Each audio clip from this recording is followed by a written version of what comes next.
Барлықтарыңызға сәлем. Сіздермен Меруерт. Бүгінгі видеода сіздерге магистратураға түсу үшін тапсыратын мамандық бойынша қай сабақтан және сабақтардың сұрақтары қандай болатындығын көрсетемін, және оларды қай жерден табуға болатындығын көрсетемін.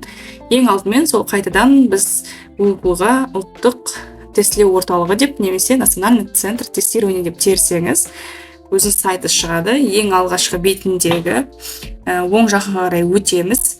Сонда поступающий в магистратуру деген бар. Соған өтеміз. Осы жерде подготовка к тестированию дегенге өтсеңіз болады, немесе мына жерде қазақ тілін таңдап, қазақша да баса беруге болады. Для подготовки к комплексному тестированию дегенді бассаңыз, осы бетте астыңғы жағында комплексное тестирование деген бар. Соны бассаңыз, өз мамандығыңызды тауып, қай сабақтан тапсыратыныңызды көре аласыз. Ал мына жерде дисциплина 1 деген, біз бірінші мамандық бойынша тапсыратын тесттің 10 сұрағы үлгі ретінде берілген. Яғни қандай сұрақ болуы мүмкін? Міне осындай сұрақтар болуы мүмкін.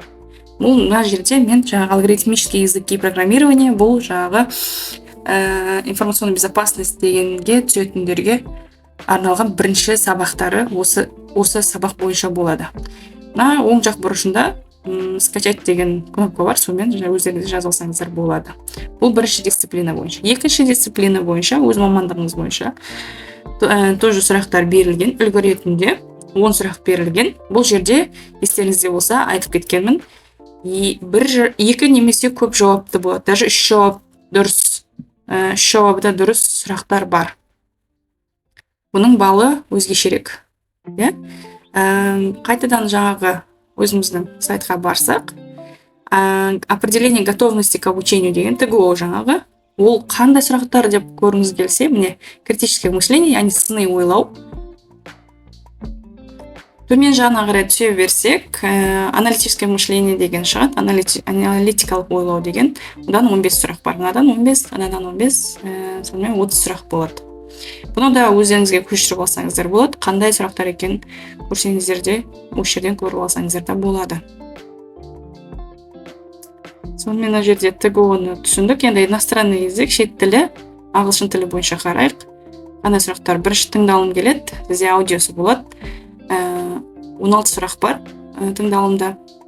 Текст деп жаза береді, бірақ екі тексті тыңдайсыз деген сөз ғой. 16 сұрақ болады. Сосын лексика-грамматикалық тест болады. Ода 18 сұрақ болады.